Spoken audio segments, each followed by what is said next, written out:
बातम्या आरपार विषय आरपार दाखवणार फक्त आमचं टुडे समाचार। नमस्कार, मी हुकमत मुलानी। वेगळे विषय, वेगळ्या चर्चा, वेगळ्या मुलाखती दररोज एका वेगळ्या विषयात घेऊन जातो मी तुम्हाला। अतिशय धक्कादायक प्रकार म्हणजे इथं आता जिल्हाधिकारी कार्यालयाच्या समोर इथं उपोषण सुरू होतं आणि त्या उपोषणाच्या निषेधार्थ इथे आंदोलन करण्यात आलं होतं। हे आंदोलन होतं कचरा जो डेपो आहे इथला, हा कचरा डेपो त्या जागेवरून दुसऱ्या जागेत हटवण्यात यावा असं इथं आंदोलन सुरू केलेलं होतं आणि उपोषण सुद्धा सुरू आहे। आता इथं हा जो कचरा आहे हा कचरा डेपोवरून आणला होता आणि इथं ओतला होता, खाली पेटवून दिला होता। मात्र इतकं दुर्गंधी याच्यामध्ये जनावर आहे मेलेले, खूप दुर्गंधी येते। मात्र दुसरी बाजू म्हणजे इथं नगर परिषदची जी लोक आहेत बघा, इथं कॅमेरा जवळ दाखवा, यांच्या हातामध्ये ग्लोव्ज नाहीत, नाकाला बांधलेलं नाही, पायाला नाही किंवा कुठल्याही प्रकारे सुरक्षित नाहीत ते लोक। कॅमेरा जवळ घ्या आणि जसा आहे तसं दृश्य दाखवतोय। तेव्हा इकडे कचऱ्याचा डेपो आहे पलीकडे, त्यांच्या नाकाला बांधलेलं नाही। काय नाव आहे तुमचं? हे नाव काय? जावेद शेख. जावेद शेख, तुम्हाला किट वगैरे दिले का? नाही नाही नाही. मग कसं, आता किती घाण वास येते इथं? वास येते, आता काय करा? हा, तुमच्या जीवाला धोका झाला तर काय करा? माझी बोरी करायला तर लागेल. तुम्ही मागणी केली होती का नाही इथं कधी? केलती केली का? ते पहिले आजार पटन होते तेव्हा. बरं, मग आता नाही काय कसं काय? आता तर आलो मी 7 दिवस झाले. हो, तुमचं काय नाव आहे? मामा थांबा थांबा, घाण वास येत आहे। नाईकवाडे बाळासाहेब. कसं आहे, किती घाण आहे, जनावर मेलेलं याच्यामध्ये। मग तुमच्या तोंडाला बांधलेलं नाही, हाताला नाही, काय पायात पण काय नाही? नाही ना, मग देतच नाही तर काय करायचं? असंच काम करता तुम्ही? असंच काम करतो. हा, पगार किती देतात? काय रोजचे 300 रुपये. 300 रुपये? मग आता हे तुम्हाला जर काय झालं तर काय आपल्या पैशाने आपल्या खर्चाने आपणच करायचं दवाखान्यात, सर काय? होय, काय नाव आहे तुमचं? शांत पण सोडे. बरं, या इकडे अलीकडे या। तुम्ही इथं एवढं इकडे दाखवा, कॅमेरा जवळ दाखवा। इथं बघा, ही जी घाण आहे नाही, ही घाण अशी घाण हे लोक भरतात। इकडे दाखवा कॅमेरा। आता यांच्या जीवाशी कसा खेळ सुरू आहे नगरपालिका प्रशासनाचा, आणि इथं एवढी मोठी घाण आहे, जनावर मेलेलं आहे, अशी दुर्गंधी, आणि अशा दुर्गंधीमध्ये यांना भरायला लावलेलं आहे। काय नाव तुमचं? प्रशांत बनसोडे. बरं, आता किती झालं काम करतोय?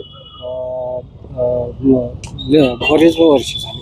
तुमच्यात नाकाला तोंडाला काय बांधलं नाही, पायात नाही, काय असलं एवढी घाण तुम्ही कसली काय काय त्याच्यामध्ये दिलंच नाही ऑफिस. तुम्हाला आजार वगैरे झाला तर लेकरं किती आहेत तुमचे? लग्न नाही झालं. लग्न झालेलं, तुम्ही असं तुमच्या स्वतःच्या जीवावर बेतून हे करता सगळं? पगार किती मिळते? 300 येतात का पैसे रोज? बर, महिन्याला. किती वाजल्यापासून किती वाजेपर्यंत काम करत? सकाळी 8 ते 1-1:30ची हजेरी टाकली 5 वाजता. आता तुमचं मेन कोण आहे इथं माणूस? सागर. बर, आहेत का तिथे? आहे. नाहीत का? इथे दिसतील का कुठं? तिथं दिसणार. दिसणार का?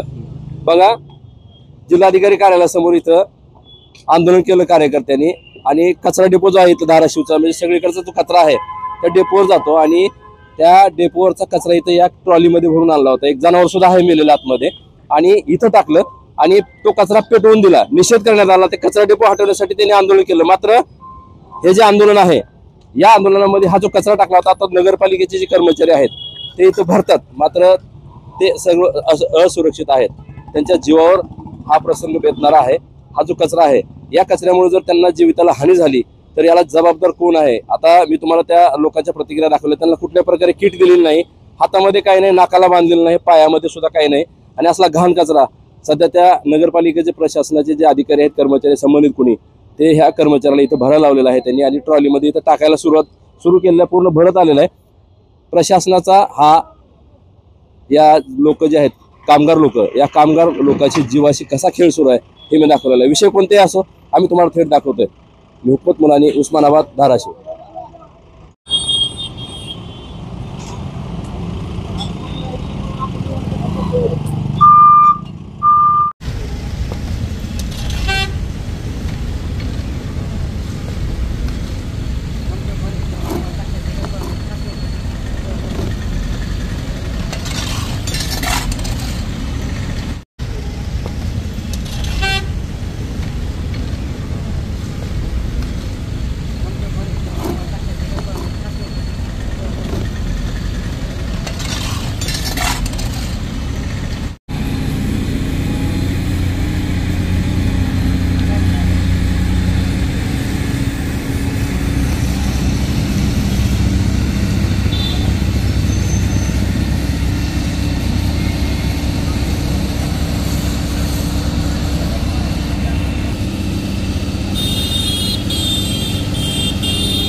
बोला. गेल्या अनेक वर्षापासून धाराशिव शहराला कचरा डेपोचा खूप मोठा त्रास होत आहे. अनेक वेळोवेळी महाविकास आघाडीच्या वतीनं, शिवसेनेच्या वतीनं, काँग्रेस राष्ट्रवादीच्या वतीनं माननीय शिव मॅडम यांना निवेदनं दिली, वेगवेगळ्या पद्धतीनं आंदोलनं केली, रास्ता रोको केला, तरी सुद्धा प्रशासनाला जाग आली नाही. त्याचा निषेध म्हणून आम्ही आज या ठिकाणी आमचे महाविकास आघाडीचे सोमनाथ गुरव असतील, रवी वाघमारे असतील आणि आमचे सरफराज काजे असतील, उपोषणाला आज तिसरा दिवस आहे ते बसलेले आहेत, तरी प्रशासनानं त्यांची दखल घेतली नाही.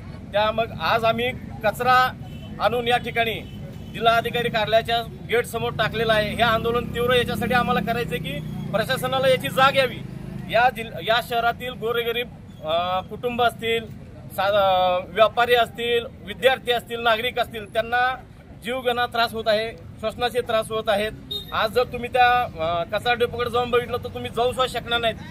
त्या रस्त्याची अवस्था आणि शहराच्या मध्यवर्ती ठिकाणी हा कचरा डेपो आहे, तरी सुद्धा प्रशासनाला याची जाग ना. हे शहर एकीकडे शिंगोलीपर्यंत, इकडे तुळजापूरकडे वाढत असताना मध्यवर्ती ठिकाणी कचरा डेपो असावा का, याचा या लोकांना विसर पडला आहे. आज काय केलं तुम्ही मग? आज या ठिकाणी आम्ही जिल्हाधिकारी कार्यालयासमोर कचरा टाकून या सरकारचा निषेध या ठिकाणी नोंदवलेला आहे आणि उद्याला झेंडावंदन आहे.